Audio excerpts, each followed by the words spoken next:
जय श्री राम भक्तों। आज के जीवन में हमें इतना स्ट्रेस है, हमें इतनी टेंशन है कि युवा अवस्था में ही लोगों को हार्ट अटैक हो जा रहा है। अभी कल परसों से कुछ न्यूज चल रही है कि एक कोई अभिनेत्री है, उनको हार्ट अटैक आया और वो चली गई। कितना स्ट्रेस है हम लोगों के ऊपर, डे टू डे रूटीन का, अपने काम को लेके, अपनी चीजों को लेके। किस बात का इतना स्ट्रेस है हम लोगों को? क्यों हम इतना स्ट्रेस ले लेते हैं कि नौबत इतनी आ जाए हमारे हार्ट पे, हमारे दिल पे इफेक्ट करे। और देखिए, आप अभी कुछ समय से ऐसा हो रहा है कि यंग जनरेशन में ये हार्ट अटैक की जो प्रचलन शुरू हुआ है, ज्यादा हो गई है। पहले सुनते थे कि कोई 70 साल में अटैक हुआ, कोई 90 साल में अटैक हुआ, बुजुर्गों में ये चीज देखी जाती थी। पर आज की डेट में कुछ नहीं पता कि कब आपको हार्ट अटैक आ जा रहा है। कुछ तो हमारा खान पान ऐसा हो गया कि जिसको अवॉइड नहीं किया जा सकता, कोशिश करके भी नहीं किया जा सकता। पर उसका एक तरीका है कि जितना हो सके सात्विक रहें, जितना हो सके शुद्ध खाना, घर का बना हुआ खाएं और बाहर का अवॉइड करें, उससे बहुत फर्क पड़ता है। दूसरा, मुझे लगता है कि हम लोग अपनी लाइफ में इतना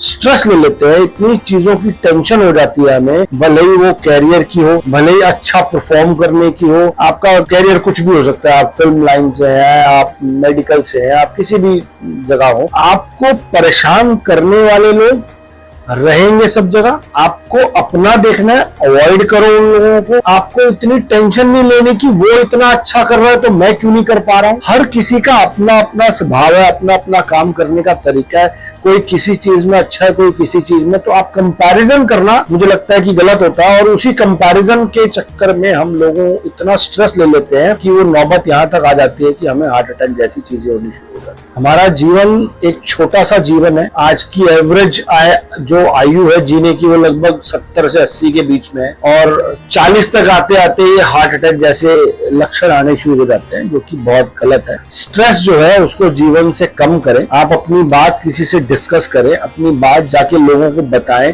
आपको लग रहा है कि आप अपने शरीर के साथ गलत कर रहे हैं तो उसको सुधारने की कोशिश करें। योगा करें, मेडिटेशन करें। मैंने थोड़े टाइम पहले भी एक बात कही थी कि अध्यात्म से युवा वर्ग को जुड़ना जरूरी है। और वो अध्यात्म से जुड़ेगा तो माइंड फ्री रहेगा, टेंशन फ्री रहेगा, जिंदगी आपको बड़ी इजी लगनी शुरू हो जाएगी। आपको रास्ते दिखने शुरू हो जाएंगे कि मुझे कहाँ और कैसे चलना है। और जब तक इन चीजों से ऊपर नहीं उठोगे ना, पॉलिटिक्स में, ऑफिस की या बाहर की, या इन चीजों में उलझे रहोगे, तो उसका असर जो है आपके हार्ट के ऊपर, आपके दिमाग के ऊपर इतना प्रेशर आ जाएगा कि उसको अवॉइड करना मुश्किल हो जाएगा। और फिर यही सब होगा जो अभी हो रहा है। तो सभी लोगों से प्रार्थना है कि कुछ भी दिक्कत हो अपने घर में बड़ों से डिस्कस करें। बड़े आप लोगों को सही रास्ता दिखाएंगे। शेयर करके आपका दिल हल्का हो जाएगा। आप उन चीजों को बाहर से निकल जाओगे कि अब किसको बताऊं मैं। ये चीज बता के, डिस्कस करके समझो क्या हो सकता है। नहीं समझो तो छोड़ दो, उस मैटर खत्म कर दो। वहीं पर नहीं हो पाएगा, ऊपर वाला देखेगा, मेरा भोला शंकर संभालेगा। मैं बहुत से मैटर्स में ऐसा ही करता हूँ कि